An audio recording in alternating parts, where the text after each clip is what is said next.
Bueno, boa tarde a todos. Paso a presentar brevemente os membros da mesa. Bueno, Nuria, que é premiada na Bienal na categoría de investigación e divulgación por os seus artigos en 15.000. Xavi, que xa os coitastes e premio finalista seleccionado na Bienal por 4 obras diferentes de arquitectas.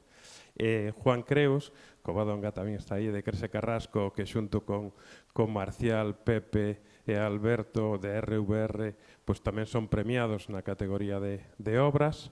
E aquí está Óscar Fuertes e ali Iago Penedo de Fuertes Penedo, tamén premio na categoría de obras por o Asteleiro de Ciprián.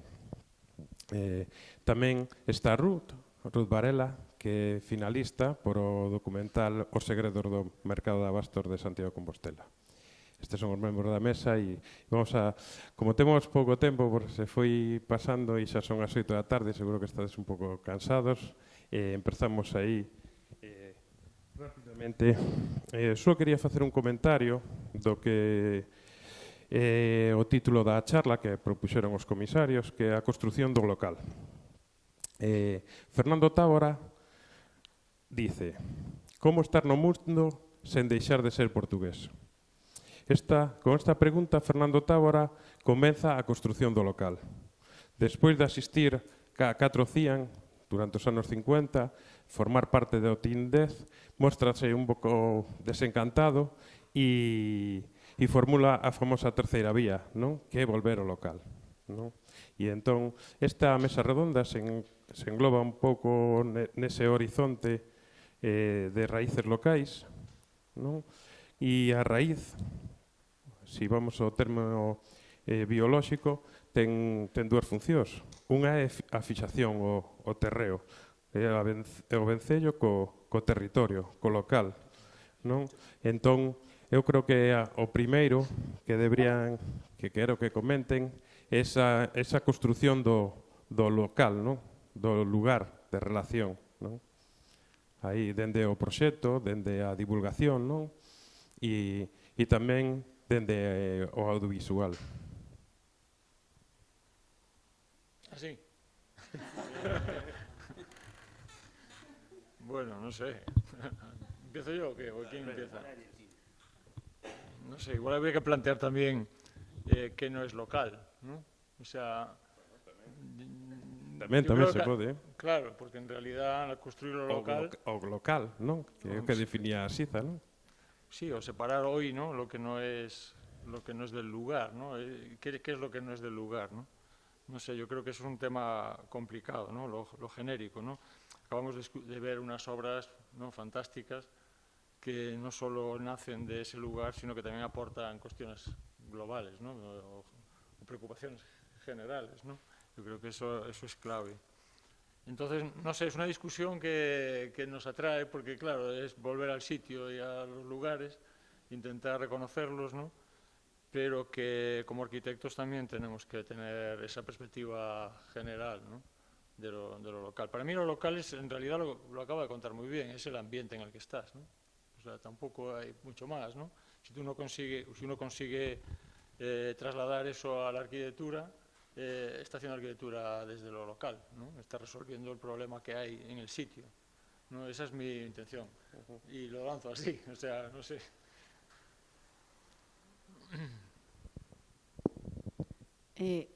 Yo creo que a mí me gustaría destacar en qué momento nos marchamos, nos fuimos o nos quitaron de lo local, porque realmente creo que toda esta historia comienza en un momento determinado a partir de la Revolución Industrial, cuando empezaron a operar una serie de procesos y comenzó la industrialización. Todo el éxodo del mundo rural hacia las ciudades como mano de obra para la industria, ¿no? Y toda una serie de procesos de crisis de identidad. Entonces ahora, pues que tenemos que volvernos, tendremos en muchas ocasiones que reinventar lo local.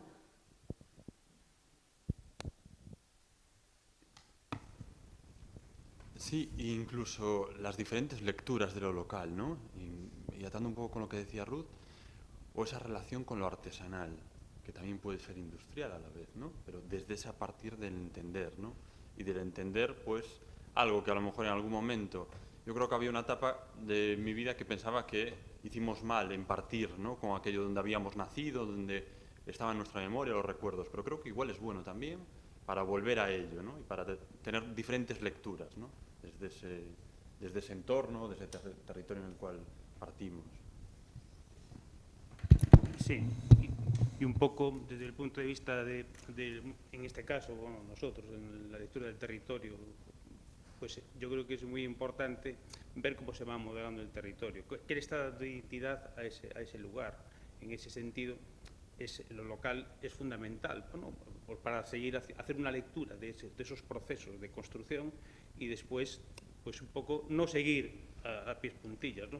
Simplemente, pues a lo mejor es lo que te da pauta a reflexionar y a seguir,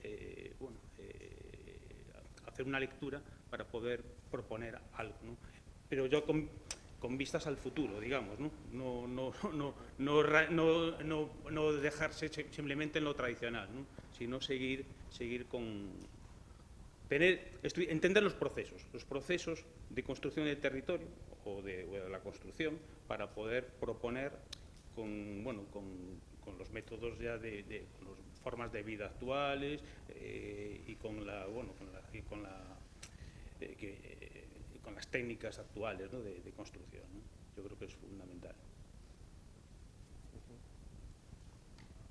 Yo creo que hay una lectura dual y una conexión en el medio, y además creo que ata bastante con todo lo que han comentado los compañeros. Por una parte creo que está la lectura, digamos, genética, lo que es el ser humano y lo que significa el cobijo, y eso emerge directamente del territorio. No buscas cobijo igual en un clima que en otro, en un lugar que en otro. Por otra parte está la lectura cultural que hacemos de eso, es decir, es cómo analizamos o cómo ponemos en crisis el propio territorio, y de ahí emerge toda la parte, digamos, de estética, de condición, digamos, divulgativa, o de cómo nos explicamos a nosotros mismos el lugar en el que vivimos. Y en este punto de conexión creo que está muy encajado un punto que es la experimentación. Antes en la conferencia veíamos la roiba, por ejemplo, que aquí en Galicia la conocemos bastante, y Óscar hablaba de la condición artesanal, de la arquitectura, y todo eso tiene mucha relación. La roiba realmente es una casa experimental, es decir, él iba haciendo conforme le iba pareciendo que aquello iba a funcionar. Pero claro, en realidad es un truco de magia, porque realmente él conocía el lugar, sabía, es decir, tenía la condición genética, pero también la condición cultural de conocer ese lugar, lo cual permite que esa experimentación tenga algún tipo de sentido. Entonces yo creo que el debate de esta identidad no radica tanto en el local, que creo que esto ya lo tenemos muy superado, es más bien posmoderno, sino que radica precisamente en ese ensamblaje entre el cobijo y la cultura, y que estamos en un proceso de constante experimentación, y además ahora la experimentación cada vez le añadimos más características, la economía, las condiciones que tenemos ahora de que si la economía sube o baja, las crisis más recientes que hemos tenido, cada vez hacemos más compleja esa experimentación, con lo cual nuestra profesión cada vez se va haciendo más complicada. El otro día leí y decía Koolhaas que el liberté, égalité, fraternité de los franceses se había cambiado por confort, seguridad y sostenibilidad. Es una manera de estas irónicas que él tiene de explicarnos que el mundo ha cambiado y que realmente estamos en ese punto de inflexión y de debate. Mira, pues siguiendo aquí con... Un segundo, no, muy breve, porque voy a apuntar un poco lo que has dicho, pero una reflexión casi opuesta, que es lo que seguro que no es local o no puede ser local hoy en día es algo que dependa de la técnica constructiva, porque lo que hemos heredado ya no existe y cada vez menos. O sea, construir en ladrillo en Cataluña, que era la tradición, cada vez es más imposible, con lo cual es un tema cultural, pero sobre todo es un tema de no dejar perder nada de lo bueno que puedes pillar de lo que se ha hecho. Mirando adelante, pero con la mochila de lo que ha pasado y con las técnicas disponibles. Y esta mezcla de cultura, innovación y herencia, vinculada a un lugar, configuran este localismo que para nada tiene que ver con lo pintoresco de los pueblos que a todos nos gustan porque son auténticos, pues tontos de piedra, ¿no? Sí, sí. También siguiendo un poco con lo que estás diciendo, ¿no? Hay unos ingredientes que que emergen en la producción de raíz, podríamos decir, ¿no? Como son la memoria, ¿no? Decía Hasselbalch que diferencia entre memoria colectiva e historia. A historia construíe e proxecta mediante os datos actuais que se coñecen dunha sociedade pasada e reinventada. A memoria colectiva repón máxicamente o pasado. A memoria é continua e a historia descontinua. As memorias son varias, a historia é unha. A memoria fíxase nas semellanzas e a historia nas diferencias. Isto, en moitos dos vosos proxectos, aparece clara, non? A memoria colectiva, como é no pastaleo de Ciprián, non? E vos tamén no proxecto, non? Que revisades todas as actuacións feitas ou como se, non? E entón quería que nos contarades como utilizades a historia e tamén a memoria colectiva no proxectar. Bueno, si vamos así por orden. A ver, la memoria colectiva está muy bien, ¿no? Pero yo creo que también desde la arquitectura tenemos que aportar a esa memoria. Es decir, no solo es la traslación de la memoria, sino las posibilidades que un arquitecto tiene de que cambiar esa memoria, ¿no? Y de introducir novedades en esa memoria. Si no, la memoria se estanca, o sea, es evidente, ¿no? Esto del futuro y el pasado que acabamos, ¿no? Está claro. Entonces, desde nuestro punto de vista, o por lo menos nosotros cuando trabajamos, nos interesa muchísimo, ¿no? Los procesos que hay en el lugar, pero sobre todo lo que más nos interesa es lo que podemos aportar a esa tradición o a ese proceso que hay en el lugar, ¿no? Y en el momento en que haces esa búsqueda, aparece la novedad, aparece la intención de utilizar otros materiales, otras técnicas constructivas incluso, ¿no? Pero que siempre desde una perspectiva de no romper con esa memoria. Es decir, esa memoria la tienes en cuenta como referencia y como algo que forma parte, ¿no? Interiorizarla, y para eso también es muy importante la relación con la gente. Es decir, la memoria no es un ente sin gente, ¿no? Es decir, no es un escrito, ¿no? La memoria es viva, ¿no? Si no está viva no tiene sentido, ¿no? Y por eso el contacto con la gente, el explicar los proyectos a la gente, el opinar y ver qué opinan, ¿no? Y ver qué te aportan, creo que es fundamental. No solo la gente, sino también lo hemos visto y lo hacemos todos en las propias obras. O sea, la memoria de los territorios a veces te la transmite un albañil, un operario, ¿no? Y que tiene una visión más clara incluso que tú de lo que puedes aportar a ese territorio, ¿no? A mí eso me parece un tema maravilloso. Y nos ha pasado a todos, ¿no? El que gente con la que trabajas te descubre cosas de arquitectura que otras no te descubren, ¿no? Incluso grandes arquitectos.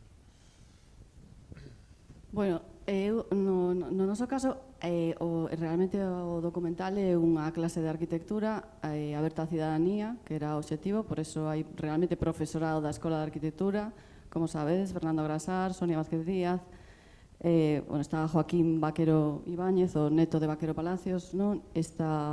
Había un canteiro, David Soengas, non? Gelines, e esta Mari que Seoane, pero esa clase estaba dirixida á cidadanía e estaba dirixida tamén aos propios usuarios do mercado de abastos nun momento en que os mercados están nun momento delicado e en que se nós non freamos o deterioro do que sería eses sistemas alimentarios de proximidade, teremos moitos máis problemas para abastecernos de comida, algo que co cobillo, digamos que sería, co acubillo sería o que máis nos debería preocupar, non?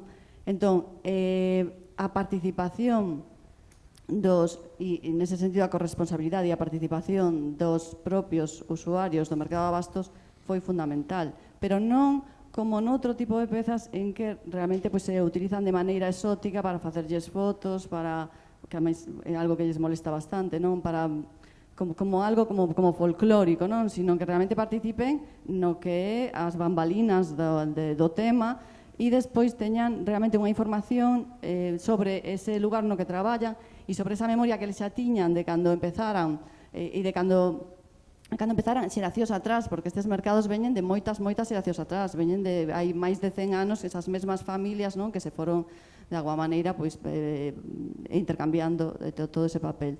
E entón, eu creo que esa maneira de participar, eses proxectos que teñen que ver coa ciencia cidadá, nese sentido, son proxectos que xa de por sí recuperan memoria, non? Porque chega sempre a xente coas súas aportacións que quere que incorpores dunha maneira ou doutra, non? Sí, nosotros, en el caso de nuestra oficina, es verdad que forma parte como desde el inicio, ¿no? El entender esa memoria. Pero en el caso de Ciprián, del astillero, es que era importantísimo. Primero, el entendimiento de la memoria del oficio. Es decir, el bagaje que había pues tras diferentes etapas, ¿no? Y entender cómo funcionaba ese material desde una perspectiva del constructor, ¿no? Por otro, la memoria del lugar, es decir, cómo se entendía antes ese lugar sin estar la edificación y cómo se entendía después. Después la memoria familiar, es decir, cómo diferentes generaciones habían participado en la construcción, habían participado en el oficio y también en la creación, bueno, pues de una imagen, ¿no? Que era ese lugar determinado. Y después la memoria de todo el pueblo, ¿no? Cómo desde unas perspectivas era muy positiva y desde otras también era negativa. Entonces todo eso para que formase parte del proyecto, por supuesto, que es lo que hablaban antes, para evolucionar, ¿no? Pero intentando entender todos esos procesos. Y cada uno era más rico que el otro, ¿no? Y cada experiencia era distinta. Pero era necesario conocerlas para a partir de ahí tomar decisiones, ¿no? Y era como la base a la cual empezar a entender para decidir, ¿no? Qué pasos tocan ahora.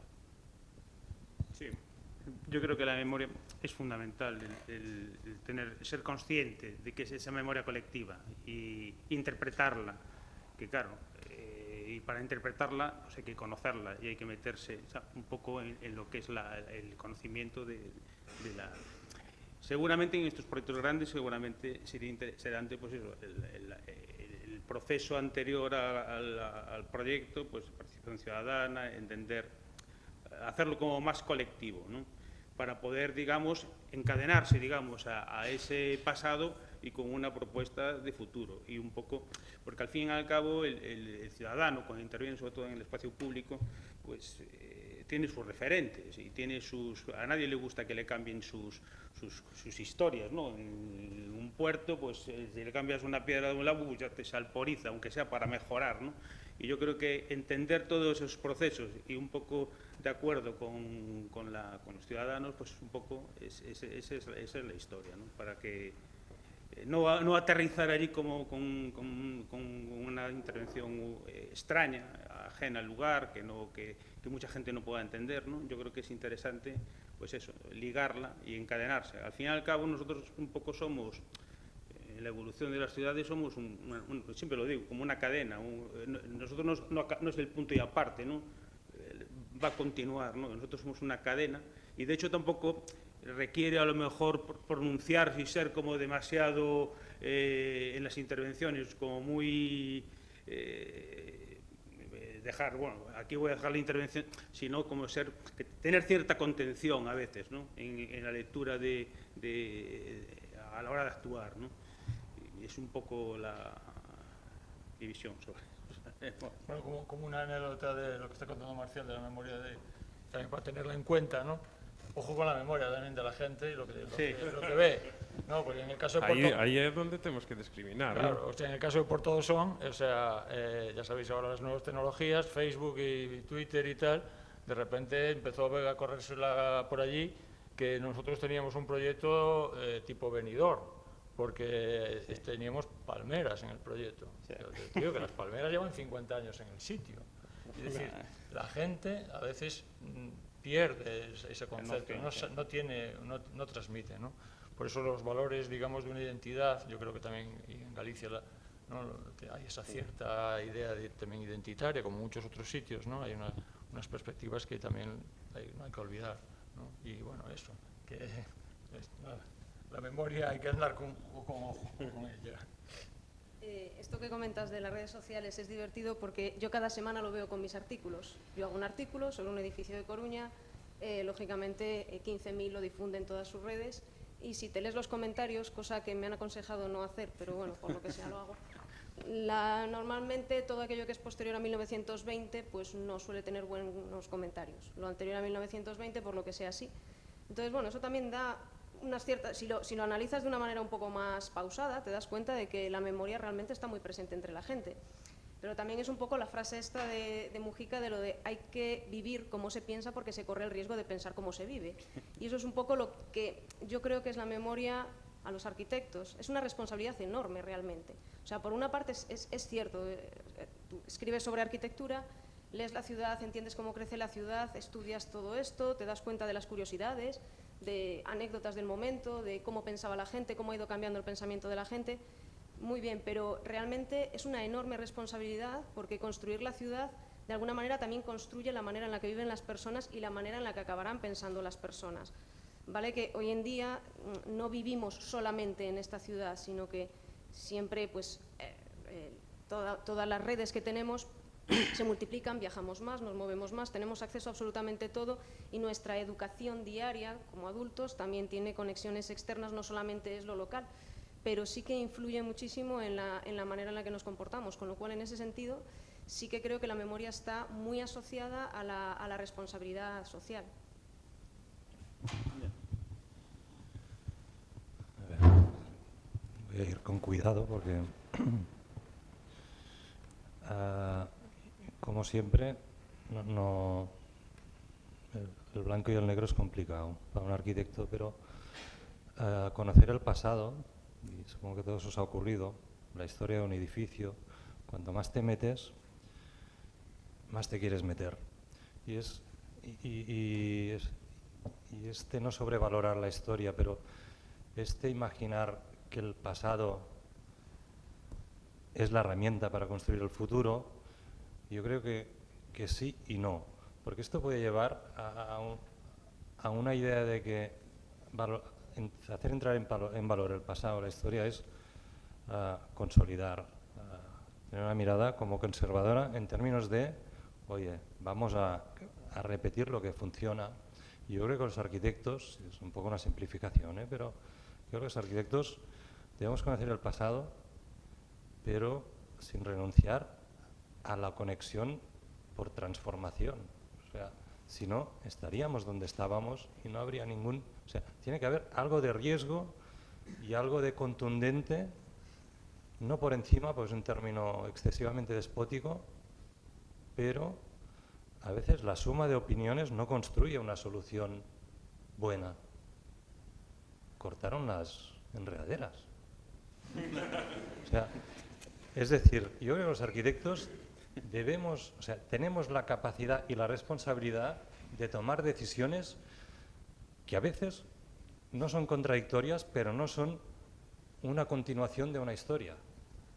La pueden transformar y pueden crear una nueva, y yo creo que lo que es imprescindible es que esta nueva sea como es, gracias a lo que ha llegado, gracias a esta historia, porque si no estaríamos ahí estancados. Y somos arquitectos, tenemos que transformar. E agora, para continuar, outro punto importante non é a identificación dos habitantes, non? Ca obra, non? Con esa identidade, non? E entón quería que reflexionarades si cas obras buscades esa identidade, non? Local. A ver, sí, es un poco lo mismo, ¿no? Estamos hablando de cosas muy parecidas. Buscamos la identidad de lo local. Nosotros en nuestro proyecto, vamos, en este caso, ¿no?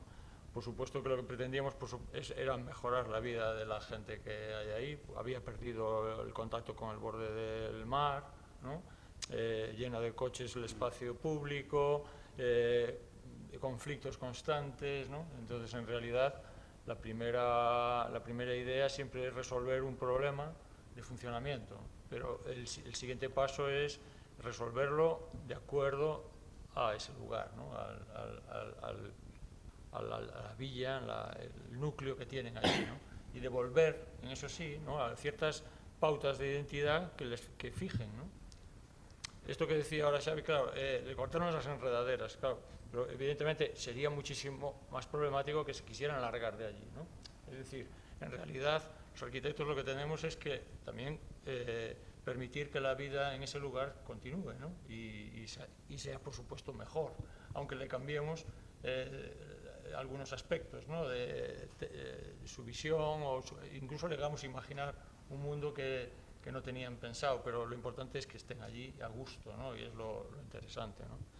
Estamos ahora con nosotros una obra por la mañana y claro, una ruina tal, llena de palomas, ¿no? Y las palomas, oye, estamos haciendo la obra y siguen allí. Hoy hemos comprobado que se han hecho un nido con las bridas. Y dices, pero siguen allí, ¿no? En realidad, lo importante para esas palomas es que la identificación con ese lugar es más importante que el nido sea de paja, ¿no? Es decir, han cambiado la tradición, pero siguen allí. Eso yo creo que es una buena forma de entender lo local, ¿no? Y la arquitectura. Bueno, creo que no caso dos mercados de abastos realmente hai factores identitarios múltiples, porque está, como víamos, bueno, o alimento, a cultura alimentaria, ten moita relación tamén coa ordenación do territorio, o alimento, con manexo do territorio, con eses sistemas de proximidade, e realmente eu creo que poñer atención en todo iso é xa de por sí algo moi relacionado coa identidade, non? Nos pensamos que temos, desde o punto de vista alimentario nese sentido, pensamos que temos, por exemplo, nos estamos realmente importando alimento ecolóxico porque non se produce suficiente alimento ecolóxico en Galicia. Nos pensamos que vamos a ter unha garantía de suficiencia alimentaria, estamos moito peor que outros lugares de España. É dicir, nos estamos perdendo o control da nosa produción alimentaria a ritmos vertiginosos. De aí que se puidera facer esta exposición no mercado de Santo Agostiño, porque realmente ese mercado debería estar ahora mesmo ao 100% e incluso ao 200% de actividade, non? E iso ten moito que ver con unha falta de ordenación de usos e con ese deixar atrás uns modos de vida que nos permitían realmente ter soberanía alimentaria. Entón, eso é un factor de identidade moi grande en Galicia. Cando a xente se acerca a ensinarlle a alguén un mercado de abastos, se acerca porque é parte da súa identidade, se amosa nese sentido, pero sin embargo estamos perdendo completamente o control de todo o que pasa aí dentro. Bueno, en nuestro caso, Juan, tú hablabas de palomas. Nosotros teníamos murciélagos, que menos mal que se fueron, si no, no podíamos ya ni recuperar la edificación, ¿no? No, estos espero que se vayan. Porque estaban protegidos, pero bueno, desaparecieron y... yo creo que en nuestro caso, y yo creo que lo ves igual, ¿no? Ya, es decir, buscábamos, era un proyecto claro de no perder la identidad. Es decir, en cada paso que dábamos era no perder esa identidad porque tenía que ser así. Es decir, porque un poco escarbando en esa memoria que decíamos antes, ¿no? Por atar la conversación y para tomar decisiones, veíamos que era necesario, ¿no? Era casi poner en valor lo que tenían, que muchas veces ni lo valoraban. Entonces teníamos que nosotros intentar, ¿no? Oye, no nos estaremos yendo, ¿no? Es decir, estamos siempre en el camino que es el potenciar, no, el poner en valor, ¿no? Esa identidad. Y que en este caso era muy claro. Un oficio que estaba prácticamente a punto de desaparecer, un número de carpinteros que estaba prácticamente en extinción y un sector, bueno, pues que quedaba en la memoria, pero no había un diálogo intergeneracional y donde la edificación podía servir casi también para empezar a hablar de ello o para recuperar eso que se había olvidado, ¿no? Entonces teníamos que intentar mantener esa guía y con debates propios, ¿no? Que yo creo que en otros momentos se han dado. ¿Tiene sentido si esa construcción de embarcaciones no sigue a pesar de que la edificación siga? ¿Podríamos seguir hablando de esa identidad, ¿no? Es decir, bueno, debates que se nos planteaban encima de la mesa y que estaban relacionados, pero en todo momento era no irnos, ¿no? Para que aquello siguiese, bueno, pues siendo la huella desde una perspectiva, no voy a decir innovadora, pero desde un paso más de lo que había sido. Sí, bueno, en el caso de Porto do Son, recuperar la identidad, ¿qué identidad? Saber qué identidad tenía Porto do Son. Seguramente, pues, como... Home, Marcial, cantos anos levas traballando en Porto do Son? Teñas que saber. Xa, non, pero me refiro que, claro, que... Parte de la identidad. Como... a principio de século teña unha identidade moi marcada. Porto do Son. Sí, bueno. No.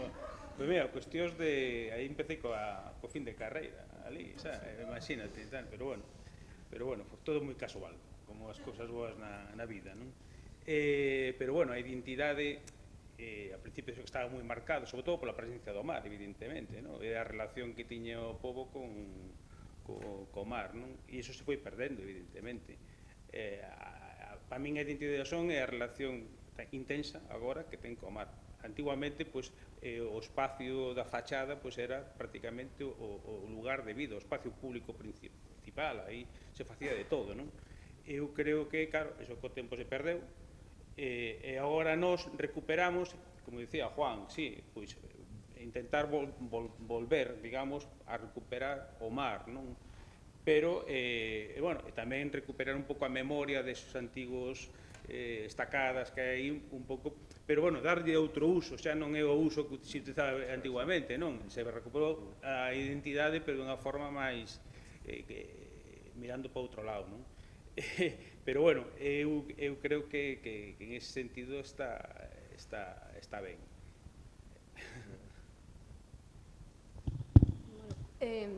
Hablabais de palomas y de murciélagos. Yo en la última hora había una cabra y la cabra casi se come los planos y la clienta sostiene que la parcela es de la cabra y no de ella. Pero bueno, al margen de esto, hablando sobre identidad, los periodistas siempre dicen que los arquitectos utilizamos la palabra identidad como comodín, que es imposible entrevistar a un arquitecto sin que siempre hable de identidad. Y creo que en el fondo sí que tienen una cierta razón de cara a cuando nosotros intentamos explicar nuestra obra o cuando alguien intenta explicar la obra de los arquitectos. Y es que usamos la identidad como si fuese un término global y realmente la identidad se compone de un montón de complejidades dentro de sí. Entonces creo que quizás para hablar de identidad hay que hablar de integración, hay que hablar de conveniencia, hay que hablar de las personas que habitan ese lugar. Y hay un aspecto que es fundamental y que además hemos visto, por ejemplo, en la conferencia y en las obras de los compañeros que están hablando ahora, y es que normalmente estas obras están en el mismo lugar donde viven los arquitectos que las hacen, ¿no? Entonces, parece que esa identidad parte de una base, que es que hay un conocimiento más o menos subliminal que todos entendemos de ese lugar. Quizás tiene más sentido hablar de identidad cuando un arquitecto se va a un lugar del cual no comprende sus costumbres, no comprende su cultura, a intentar hacer una obra. Entonces ahí sí que la identidad supone un elemento de choque. Aquí creo que sería demasiado grueso hablar de identidad, sino que deberíamos de pormenorizarla más y hablar de eso, de costumbres, de formas, de tipologías, de aspectos un poco más relacionados con el lugar.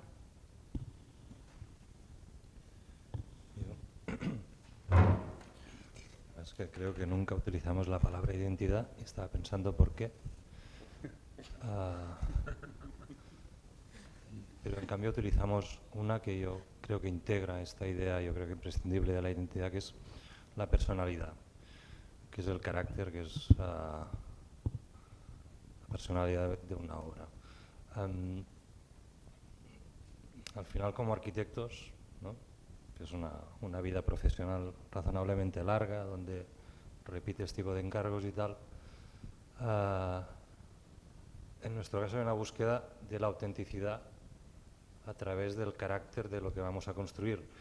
Y como decías, esto es una suma de muchos factores, entre ellos la identidad, pero también la tecnología, también la normativa, también los amigos de patrimonio, también mil historias que configuran las buenas arquitecturas, que son las que tienen una personalidad, algo que las distingue y en muchos casos, y yo creo que es mejor, algo que las arraiga a un territorio, sobre todo, más allá de la física, más un tema cultural, una manera de vivir que ha sido excelente con muchas penas, pero que debemos de mantener en un escenario global en donde para nada tienes que renunciar a aprender de los japoneses contemporáneos o de los maestros gallegos, porque puedes pillar de todo.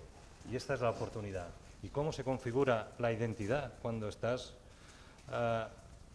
cogiendo de todo el mundo y de todas partes y tan hondo como quieres? Pues intentando preservar valores, intentando transformarlos y sobre todo aglutinar, que yo creo que es lo que ha hecho siempre la historia de la humanidad en su mejor versión, trasvasar conocimiento, ¿no? Sí, bueno, porque también las identidades se forman, ¿no? Sí. Se conforman y no son estáticas, y va variándolo con el tiempo. Quería tamén todas as obras que aquí plantexades, que vos coñecemos, aparte das da Bienal, teñen unha construción moi potente, ten con moita lógica, non? Que é un dos horizontes tamén da Bienal, lógicas constructivas, non? Que importancia ten a construción nas vosas obras? La construcción la construcción tiene, vamos, toda la importancia. O sea, en realidad podemos dibujar, podemos escribir, pero al final lo que tenemos es que construir, ¿no? Me refiero sobre todo a materiais para Sí. buscar esa integración no, Claro, pero todo precisamente a través da construcción, ¿no? claro, todo está, además nos has llevado, ya nos has ido llevando muy bien. Todo esto tiene que ver con la construcción, ¿no? El material, ¿no? Con toda esta identidad, lo local, ¿no? Al fin y al cabo tiene que ver con eso, ¿no? Y efectivamente, en nuestro caso, la construcción de ese lugar, la intención de la autenticidad, ¿no? Reconociendo la propia autenticidad del lugar. Lógicamente, cuando un lugar no tiene esos valores, yo creo que la posición del arquitecto puede ser un poco distante o diferente o incluso más rompedora, ¿no? Pero cuando estás en un lugar que tiene unos valores que hay que preservar porque son de interés, ¿no? Porque son formas de vida coherentes, ¿no? Y auténticas, pues entonces tienes que utilizar recursos materiales de ese tipo. En nuestro caso, pues evidentemente la piedra del Barbanza, ¿no? O sea, yo es que no imagino un muelle de plástico entrando en el agua. ¿Por qué? Porque no lo he vivido. Ni los pescadores que hay allí lo han hecho, ¿no? Entonces, un pantalán de plástico, pues evidentemente no me interesaba, ¿no? Hacerlo. Utilizar la piedra era evidente. Si por encima cuentas con la tecnología de un aserradero de piedra de Barbanza, con una piedra fantástica en cuanto a su tonalidad, ¿no? Su envejecimiento, etcétera, pues era evidente. Pero bueno, también sin renunciar a que un pavimento para los vehículos, pues de hormigón, funciona perfectamente, ¿no? Y entonces, pues bueno, se utiliza un desbastado, donde sale el árido, y ese árido vuelve a ser un poco el recuerdo de esa piedra, ¿no? Pero, es decir, un poco con esos elementos manejas, ¿no? Lo mismo que una farola, al final, claro, yo haría una farola de madera, por supuesto, pero no hay tecnología seguramente, ojalá, ¿no? ¿Sabes? Entonces, no importa, ¿no? Que aparezca un elemento de acero inoxidable en estos casos, ¿no? Y en este proyecto nosotros manejamos un poco nos solemos manejar, y está acabado aquí también, con esos pocos recursos, porque los lugares que, por suerte, también nos ha tocado trabajar, tienen esos valores materiales, ¿no? Quería decir que podés intervir cando queirades, pedir esa palabra, lle podes facer preguntas, seguro que mellor que a min, e intervir tamén e comentar e puntillar calquer comentario. Tamén os que non están na mesa, Iago, Gobi, outros finalistas, os comisarios tamén.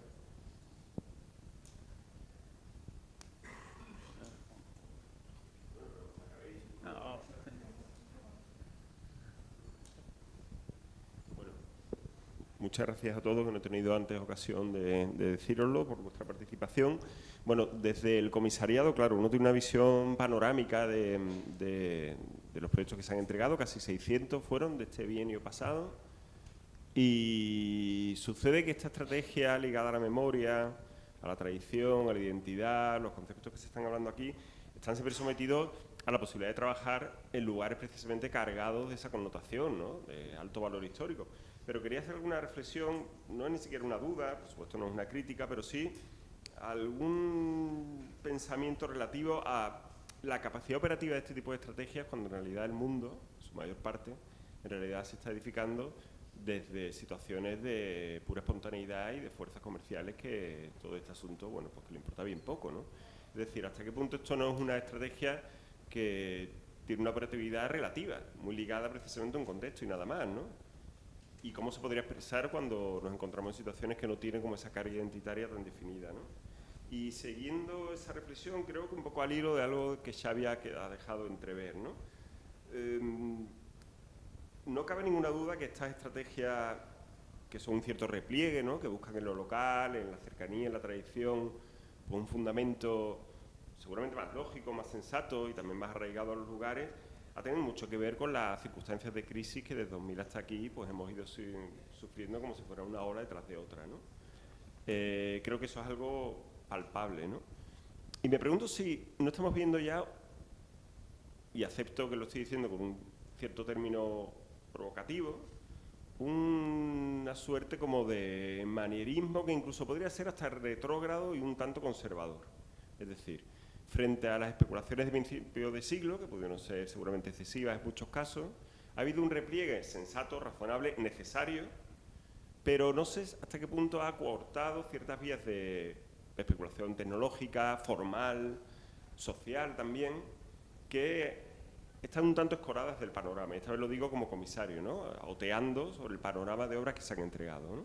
No sé si estáis de acuerdo con ello y si incluso estamos haciendo el juego a una forma de entender la tradición y el patrimonio bastante perversa, ¿no? Que está conllevando en ciertas ciudades como la mía, Sevilla, creo que no me equivoco si digo que Santiago también, y desde luego Xavi, tú me corriges, pero me parece que Barcelona también, donde la tradición, la identidad, lo patrimonial se está convirtiendo en una moneda de cambio para conseguir que la ciudad sea un puro ejercicio de privatización comercial bueno, pues al servicio del turismo masivo, ¿eh? Nada en contra del turismo, pero sí del turismo invasivo que consume el pasado de identidad como si fuera pues, simplemente un objeto de consumo y nada más, ¿no? Bueno, por resumir, yo creo que sí que puede ser, Juanjo, pero que era necesario. Pero sí, es decir, yo creo que los extremos nunca son buenos, ¿no? Entonces creo que esta parte, bueno, pues de poner casi la mirada o el foco, ¿no?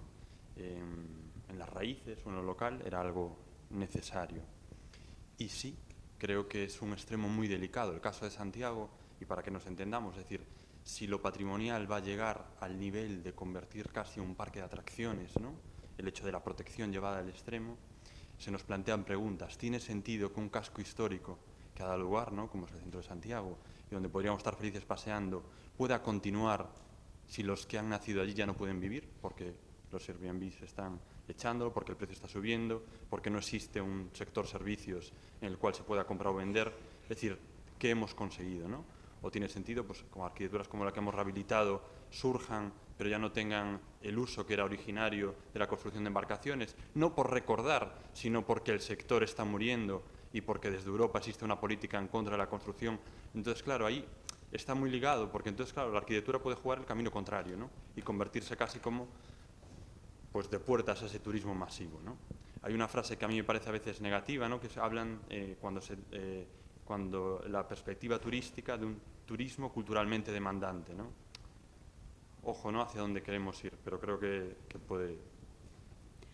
Pero bueno, en todo caso ahí el problema es la turistificación, porque realmente el patrimonio no lo estamos protegiendo. Una cosa es que desde el punto de vista del soporte físico de un casco histórico determinado, pues haya una serie de normas y demás, y otra cosa es que pensemos que estamos protegiendo el patrimonio, porque lo estamos desprotegiendo. Los procesos de valorización patrimonial están yendo a la inversa, estamos desvalorizando el patrimonio. Y eso está sucediendo en parte por la turistificación. Entonces, realmente no es que por nosotros tener arquitecturas interesantes, tener autenticidad y demás, pues eso sea, no, sino que digamos que estas corrientes globales lo fagocitan todo, pero no es porque nosotros estemos protegiendo el patrimonio. Precisamente es porque lo estamos desprotegiendo, porque estamos entregando el patrimonio a esos actores que hacen con él simplemente un negocio y realmente hasta nos quitan el acceso a esos espacios físicos. Porque hay lugares, por ejemplo, y en el caso del mercado de abastos, los propios placeros, hay días que no pueden vender porque los turistas no dejan paso a las vecinas que quieren comprar. Entonces, ¿estamos protegiendo el patrimonio? No, lo estamos desprotegiendo.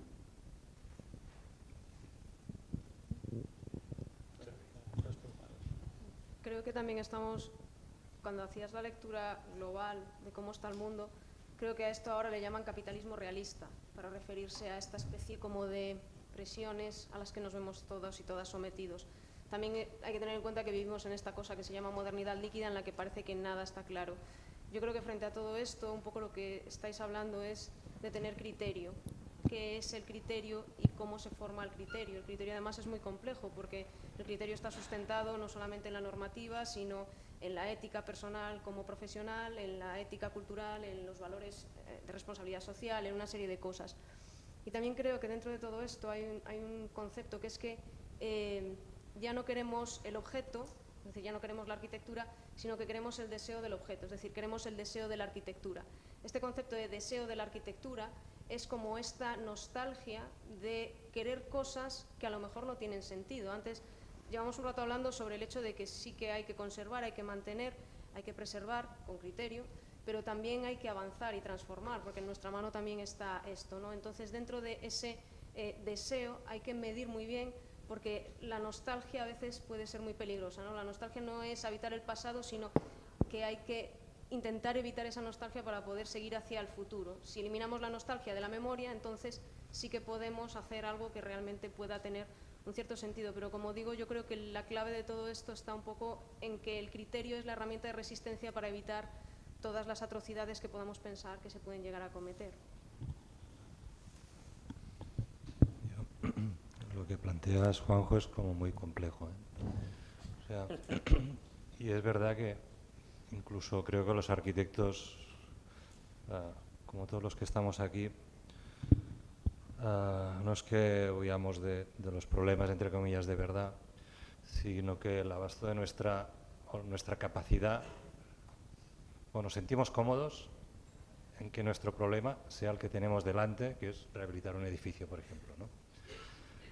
Y hay otros arquitectos que no, pero el tema es la capacidad de transformación a través de pequeñísimas acciones versus un problema que en este caso es global, pues Sevilla es Barcelona, pero si viajas por Europa, o sea, es que hay manadas de turistas, a veces yo entre ellos, discurriendo por lugares auténticos hace un tiempo.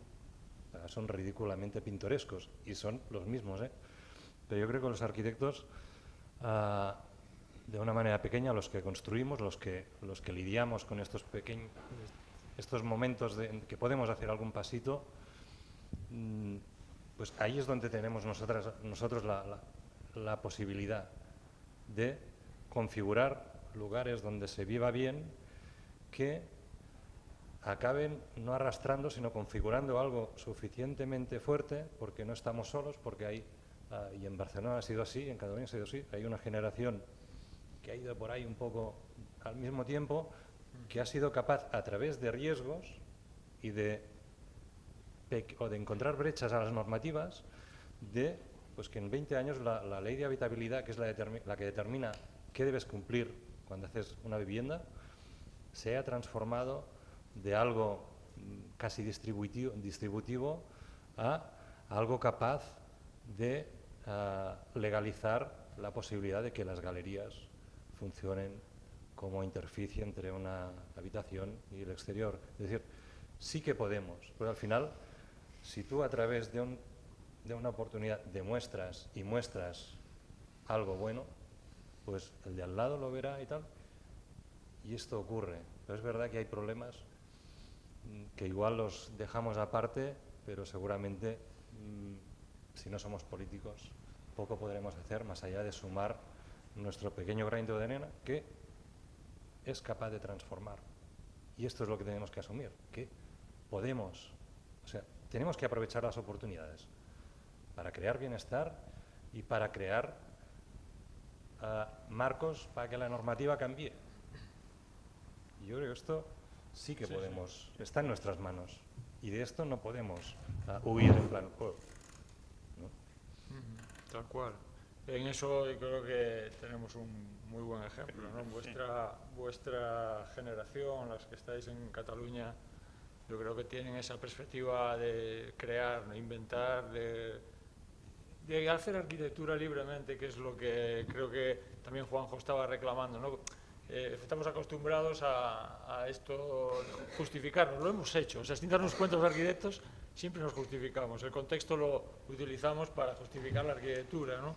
Pero lo que pretendemos, creo, es trabajar libremente, ¿no? Entonces, con esa libertad que vosotros habéis conseguido, metiéndote por los resquicios de las normativas, pero con una claridad absoluta de lo que quieres conseguir, ¿no? Y es que trabajar de una manera bastante abierta, ¿no? Y en ese sentido no podemos justificarnos de tanto, ¿no? Y apartar la identidad como justificación, el contexto como justificación, no apartarlo, lógicamente, sino tratarlo de una manera más abierta. Yo creo que eso es lo interesante, ¿no? El pensamiento debe ir por ahí. Y a partir de un buen pensamiento de lo que quieres hacer, sale la arquitectura, debería salir. ¿Alguien quiere?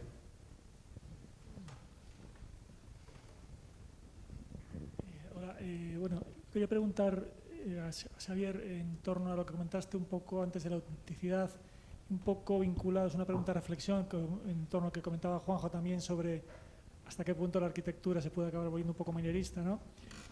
Bueno, he leído vuestro libro de entrevistas, que lo recomiendo porque es un libro que me encanta, porque tiene un lenguaje súper directo, lo ves de una manera súper clara, ¿no? Y entonces, muchas de vuestras soluciones son como muy auténticas, muy descarnadas, se ve el material, se ve la piedra, se ve el ladrillo, se ve todo el proceso, pero incluso en el libro sale la contraposición con la arquitectura de Lacaton y Basalt, ¿no? Que quizás tiene una estrategia similar pero muy diferente, en los cuales ellos sí que llevan el tema de la economía y el descarnamiento, olvidándose por completo de la estética hasta el límite más extremo, ¿no? Entonces, ¿cómo os veis en contraposición a esa postura que puede tener Lacaton y Basalt de olvidarse completamente del aspecto y de la estética, y la vuestra que es auténtica, es pura, pero por ejemplo a lo mejor en las últimas viviendas que enseñaste, esos muros de piedra tan alucinantes, ¿hasta qué punto son un poco forzados o no? No lo sé, si son forzados. Son esforzados seguro. Pero, a ver, tampoco que no te engañen, ¿eh? O sea, Lacaton Basalt, invitamos a Philippe Basalt a dar una charla en la escuela, estaba el Salón de Actos de Barcelona, pues como esto, pero es como 5 veces mayor, estaba mucha gente. Solo una charla de Bofill, que yo vi, superó el tal. Y cuando acabó la charla a Basalt, yo le pregunté precisamente, un poco simplificando, ¿qué hay de vuestra estética?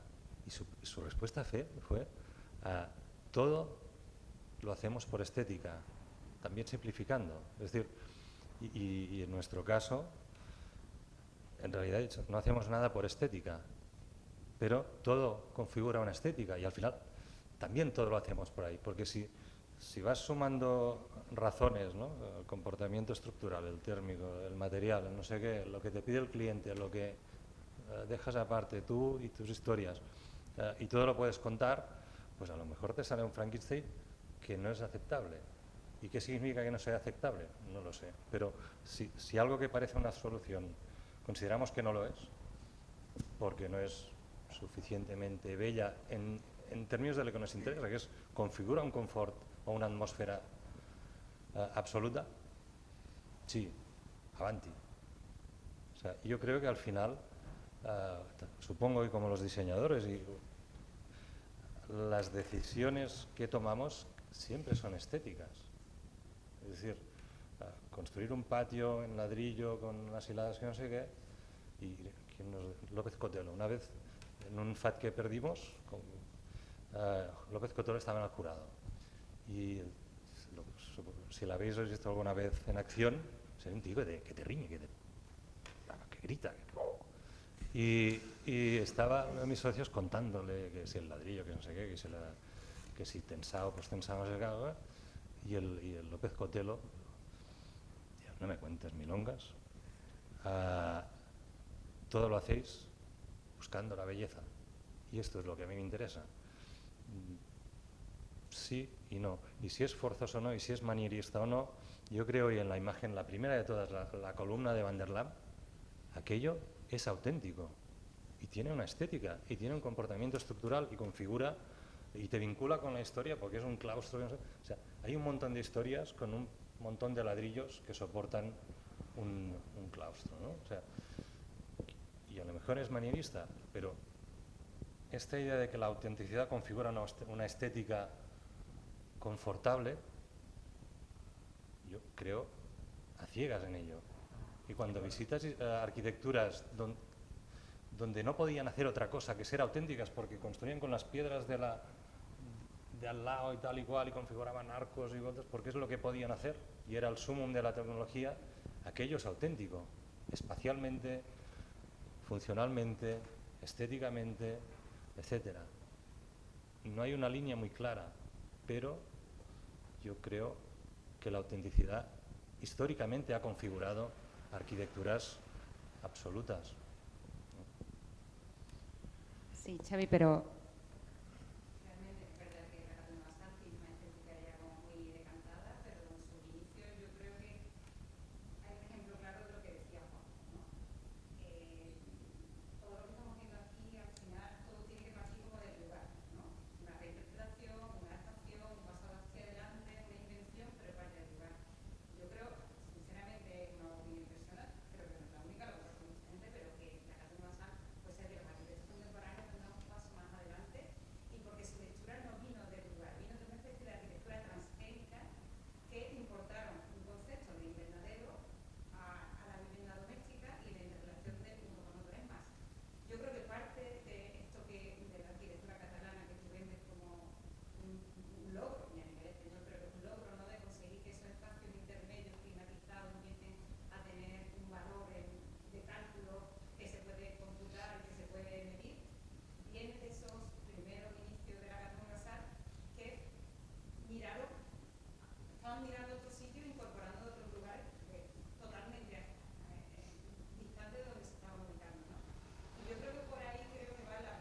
Sí a todo, ¿no? Sí a todo. Sí.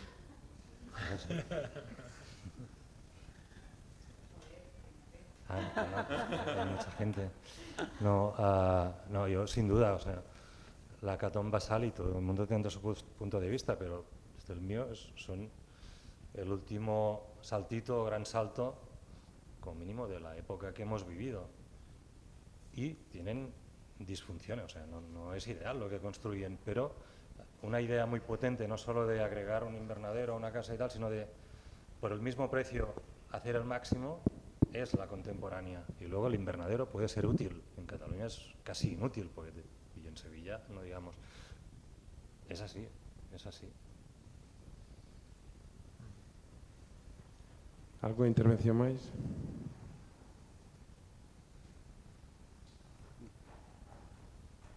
Damos por concluído a mesa redonda. Si queres facer unha reflexión cada un para rematar. Sobre arquitectura que vai a vir. Sí, o futuro, non? Despois do local, non? Aí hai unhas intervencións que fixo Xavi que son moi interesantes, non? Que basadas na termodinámica, non? E a eficiencia enerxética, non? Que é un pouco o que nos vai a tocar. Envidiable. Entón, creo que o futuro pasa por aí, non? Pasa. El tema es que lo que me da miedo de lo que dice María, efectivamente, es que si nos ponemos a buscar como locos cuál es la novedad, ¿sabes? Entonces, claro, yo creo que también de una reflexión del pensamiento, de esa libertad de trabajo en el espacio, contando con los lugares, creo que pueden salir también ideas novedosas. Efectivamente, no se puede justificar solamente con lo del lugar, ¿no? Pero tampoco, caray, volverse locos a buscar cuál es la tecnología que me va a resolver el problema, ¿no? Yo creo que eso hay que también tenerlo controlado, ¿no? Pero por supuesto yo envidio esta forma de enfocar un proyecto a partir de unos parámetros que yo no controlo. Es que yo reconozco que no los controlo, me parece envidiable, ¿no? Y claro, entonces al final recurres para intentando resolver esos mismos problemas con unas tecnologías mucho más de andar por casa, ¿no? Como quien dice. Pero yo creo que no tienen por qué ser peores. O sea, siempre hay margen para una invención, ¿no? Para algo que lo cambia todo, ¿no? Y puede salir de cualquier cosa, no solo de lo de fuera, yo creo. Sí. Esa es la reflexión, no tengo más. Juan, eu con respecto a eso creo que, bueno, recupero esa frase de Paul Valéry tan bonita que nos conta que realmente o revolucionario agora non é tanto cebar a locomotora, sino freala. E vai un pouco para aí. Non? O futuro non está sempre en mirar nesa dirección que nos levou ao momento no que estamos, sino unha mirada 360 grados para recuperar realmente un camiño que nos garantice o futuro.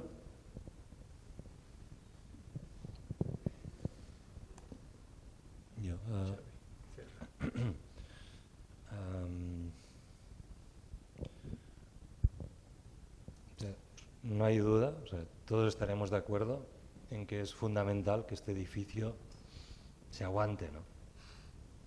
Y no hay duda, que no hay que más da, pero que evidentemente que se tiene que aguantar.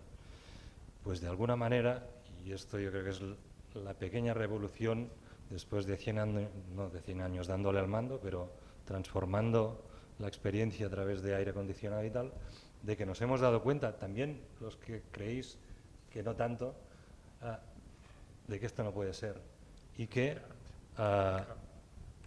tenemos que estar bien. Y estar bien significa pues gozar de la temperatura, del ambiente y tal. Y que además nos cargamos el planeta, como es múltiple.